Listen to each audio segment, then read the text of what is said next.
Alright, so I'm just getting back after a trip to Alabama. It's been about 5 days, and I came back and there was a lot of damage because of excess water, and I've been struggling with that, I'm guessing, since I first started transplanting, and that's why everything has been turning yellow.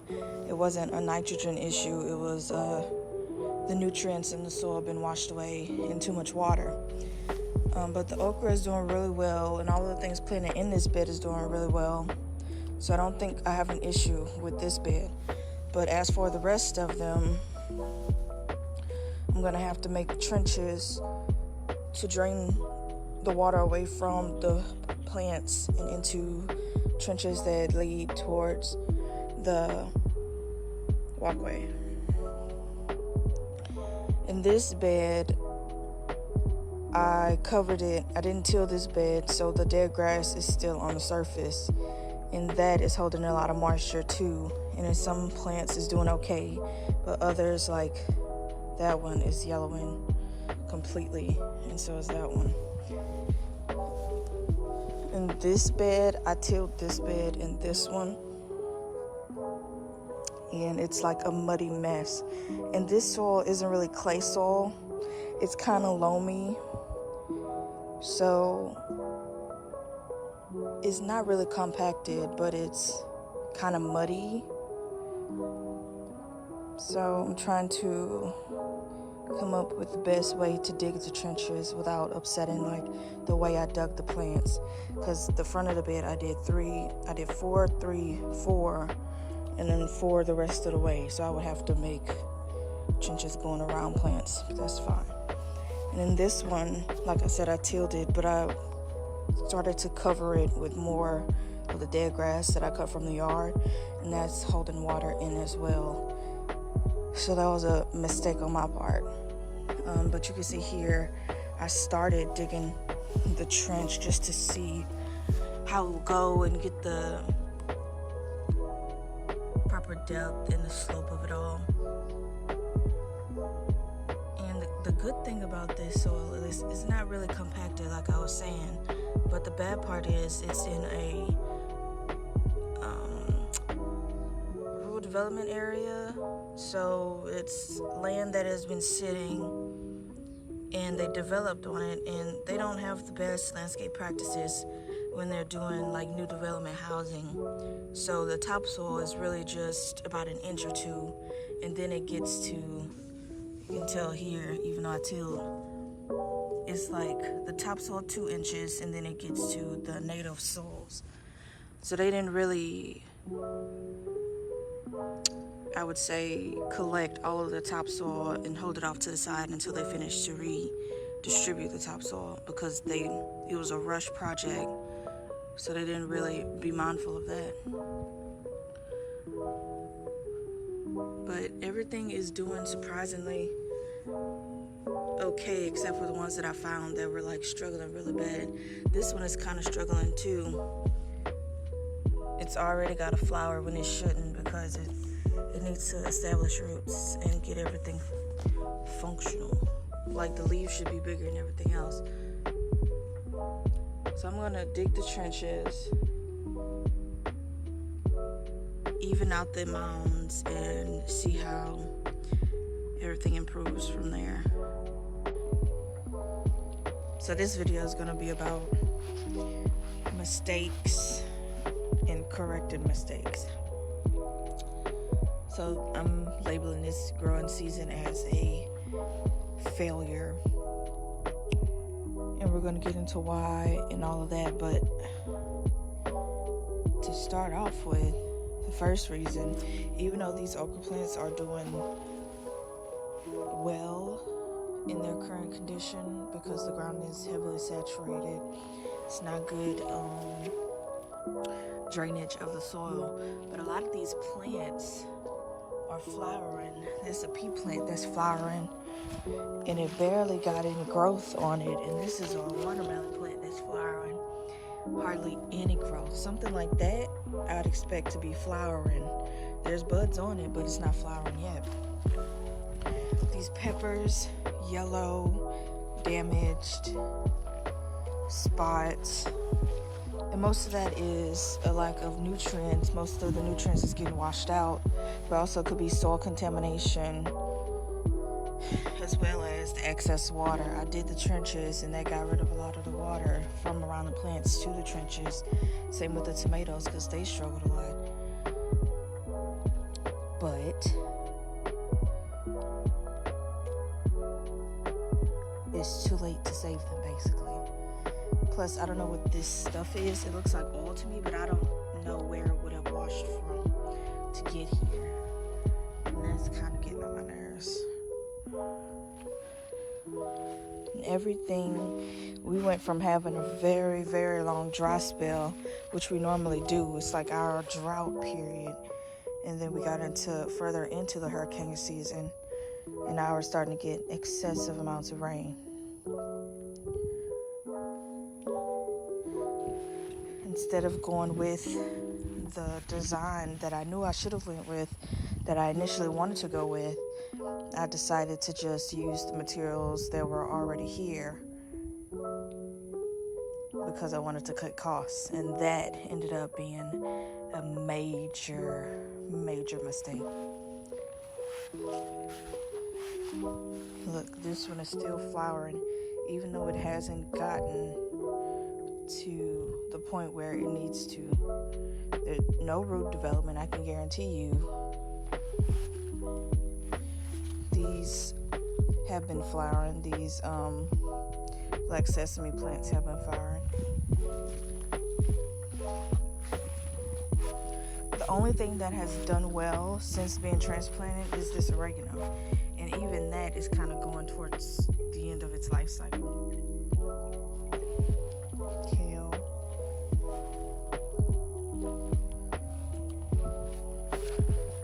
But we're just going to start again and cut our counter muscles. Now I know that even though it's going to take a lot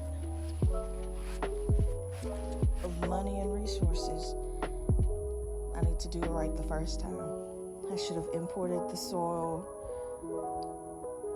got the cardboard beforehand, got the mulch and the compost, and just did everything I wanted to do initially instead of rushing the process at the last minute and having nothing to show for itself. Because even though these seeds were like a lot in a pack and it was like $3, if these would have sprouted and fruited and gone to full term, a lot of money has been wasted because they did not. A lot of money and a lot of food that could have nourished the household. So I'm mad about that, but nothing I can do except for learn from my mistakes. Learn from my ignorance and greed. If anything's gonna come out of this, it's gonna be the damn sunflowers. And even they are stunted, because these are supposed to be the mammoth Russians, and they're supposed to be feet tall, and they're only like 1.5 feet. This was the orange sickle. Then I had the 2 sugar babies in the middle, and then the 2 Tigger melons on the outside edge of the bed.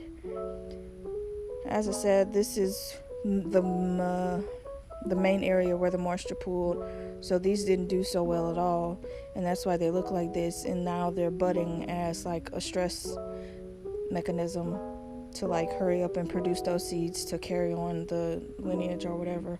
But it's not going to work because they're so underdeveloped.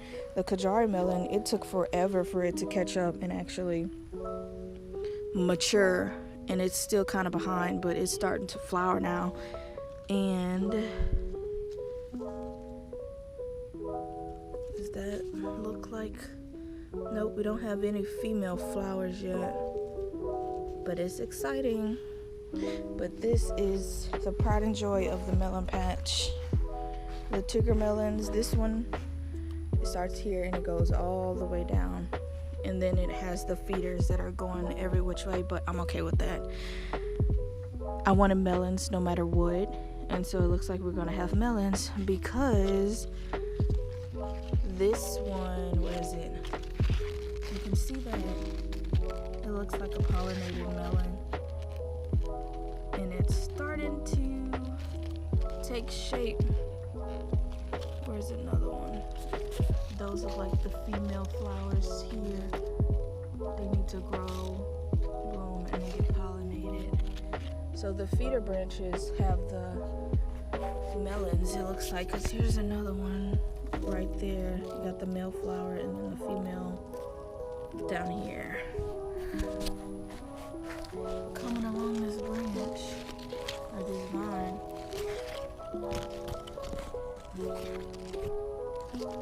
Oh, another shoot is starting to go. Oh no, that's a melon. Let's see. Hopefully it gets pollinated. There's so many bugs. Something has to get pollinated. Look, another one. So I'm excited to see what happens with this melon. I know I like the Kajari melons because I don't like cantaloupes, but Kajari melons are like sweeter cantaloupes and less bitter, so I can handle those. So I'm excited to see what the Tigger melon tastes like. Here's another.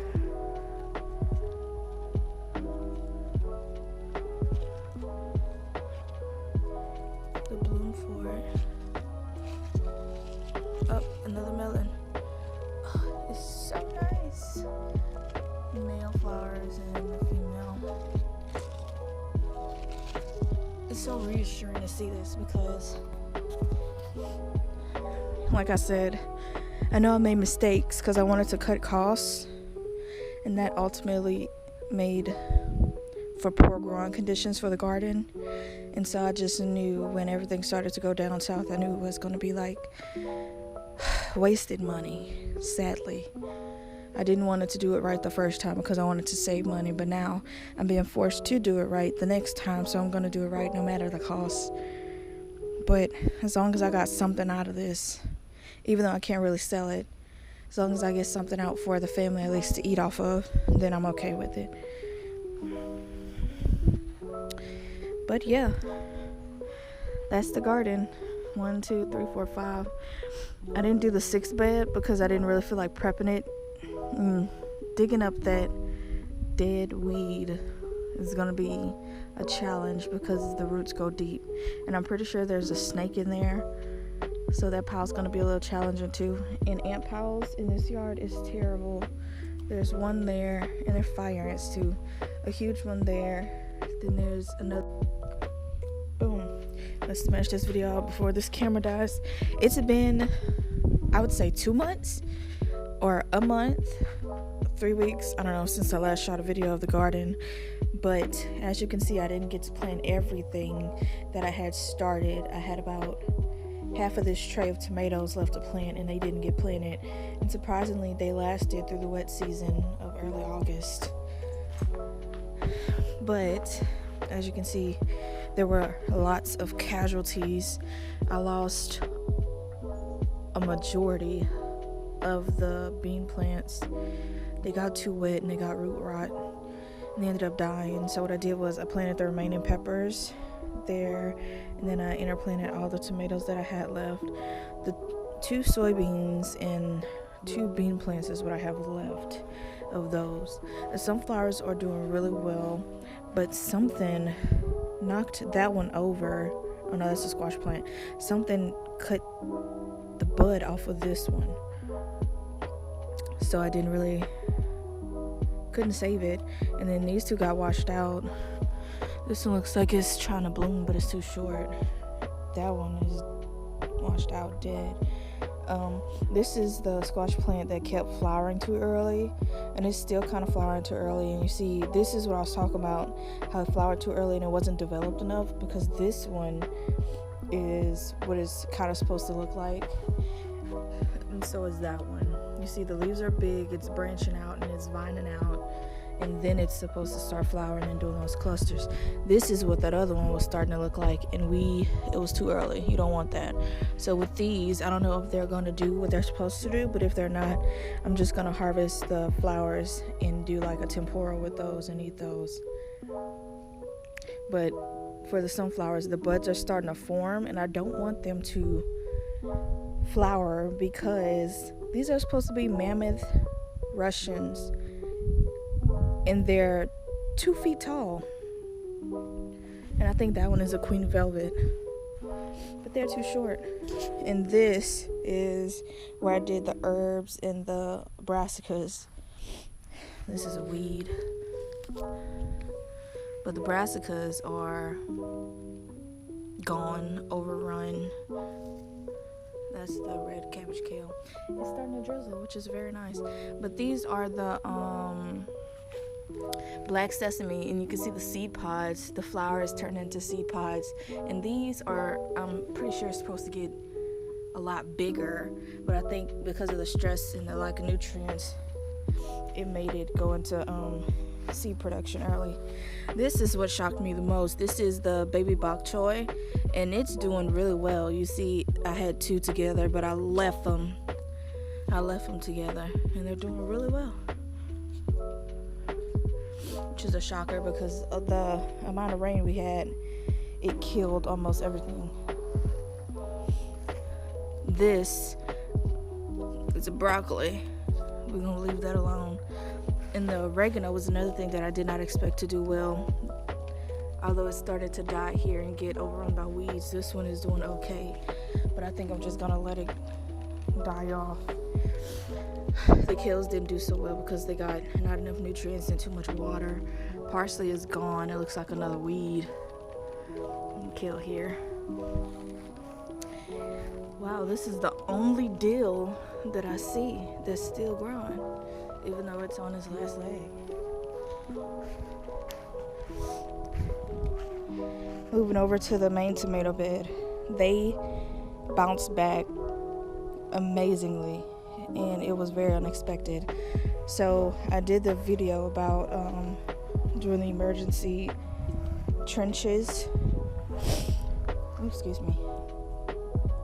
Everything was dying, and it was just getting too wet, and the roots were getting too saturated.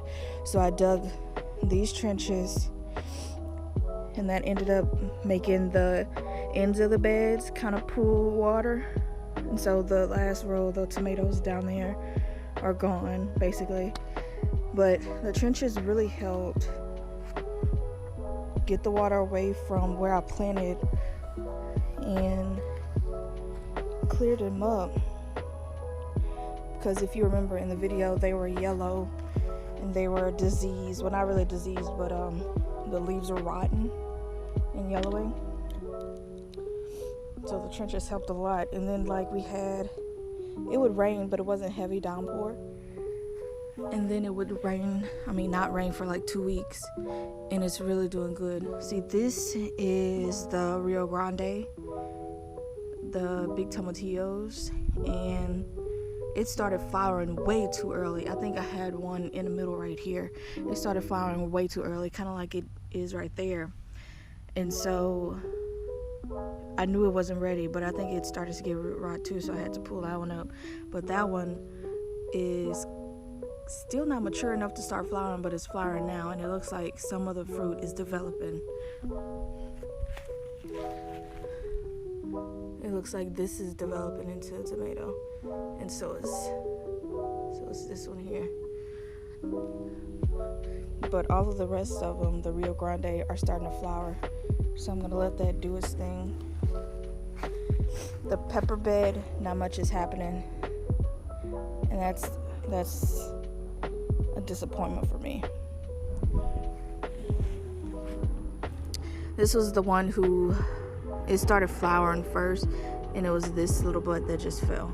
And I knew it was too early because there was nothing to really pollinate it or cross-pollinate it with other pepper plants, so I knew it wasn't going to do too well, but it's still flowering. And that's the only one that's flowering. And the rest of them, I think, are getting choked out by weeds, but I'm going to come and pull. That's a pile that needs to get cleared out. I cut the grass, and so now I just have to deal with that. Lots of cardboard and wood from when I had the bed set up. So once that's taken care of, I'm going to spread the tarp back out and then put the wood chips that I have to collect for when I redo the garden bed and do it correctly this time in January. This bed is the most prolific bed and I'm really proud of it. This bed originally had the okra and peas on this side and the corn on the other side. I planted about 40 corns and I did direct sow. None of them came up, so I'm thinking the birds got to them, but that's okay. I just know for next time to just start the season and plant them like I've been doing. But the peas in this area, they did not do well, and I'm not quite sure. It could be that it got too much moisture or water or lack of nutrients, but I'm not quite sure, because 2 out of these, I had like 22 I think okras, and I think I had to pull 4 or 5 of them, and that's pretty good. As you can see, the leaves are doing really well, and it's starting, that's the okra bloom right there in here, so I'm getting fruits. I'm getting a harvest at least by the end of October, so that's good. But they just are gaining in height, and you see these up front are doing well comparative in size to the ones back here, and I'm wondering if it's because that it's draining and not a lot of moisture is piled up at the roots. But I also interplanted the tomatoes here as well, and since it's raining, I didn't water them in because I knew it was going to rain again. As you can see, the storm clouds are coming, so I just left it as is. And this has been the most disappointing area of the garden so far, but there's joy in the sorrow. So this is where I did the corn on this side. Now it's just a leach field for all the water when it rains. And so this was a Kajari melon.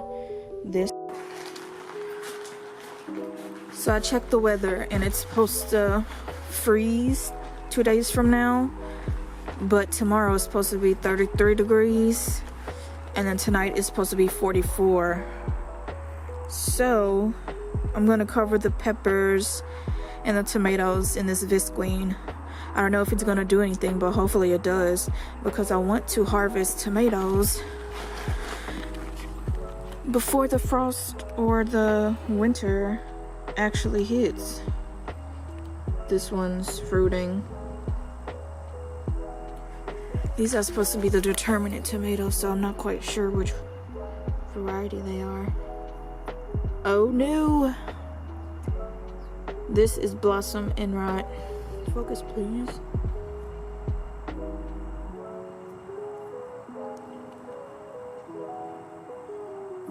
So I need to add calcium.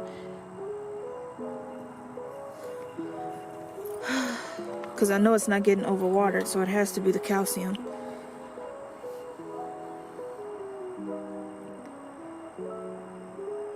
This one didn't have it. Okay. And then the ground cherries are the Grande Rio Verde. They're doing really well. None of them have dropped yet, so I'm trying to see how large they're gonna get before they drop. This was the one that had the fused blossom. Is it gonna focus?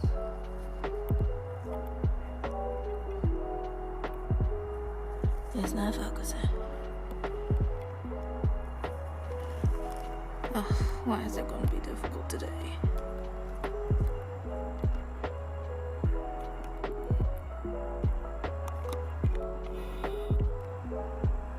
So this is the fused blossom right here, and it was 4 or 5 of them.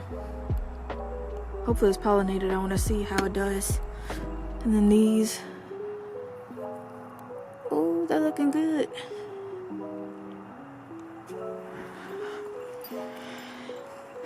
And then the peppers, cayenne, and it stops there. Habanero, and it stops, I think this is the last habanero. Then it's serrano peppers, and then another that I'm not quite sure, but I think it's a large pepper variety because it has its first pepper. It doesn't look like a shishito. So, and the markers are all washed up. The serranos.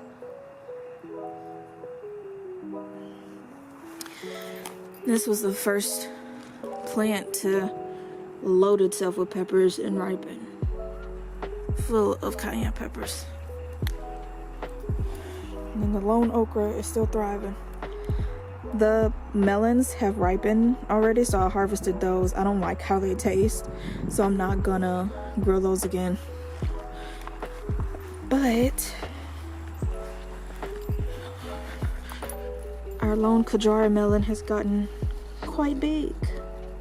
I'm excited for this one.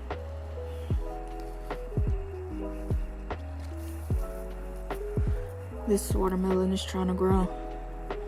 I'm gonna pull it. That was the orange sickle. Sugar baby.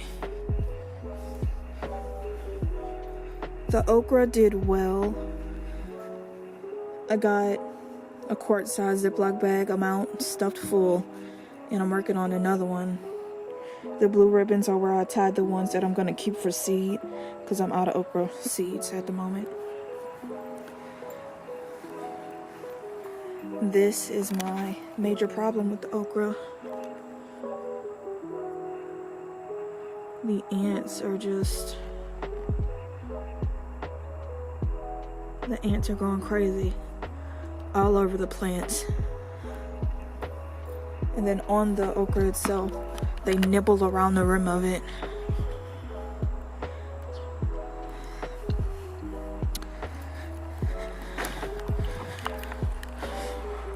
These tomatoes are going to be sacrificed because I'm not sure how large the visqueen is. This sunflower has all of the buds flowering.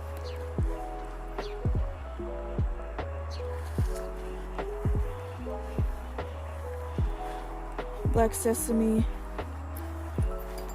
bok choy did really well. I just never harvested it, so now it's going to seed. Do you see the seed pods coming out? Then we have some more bok choy and then a cabbage. And then here is the red cabbage. I have yet to deal with that. Let's get this covered.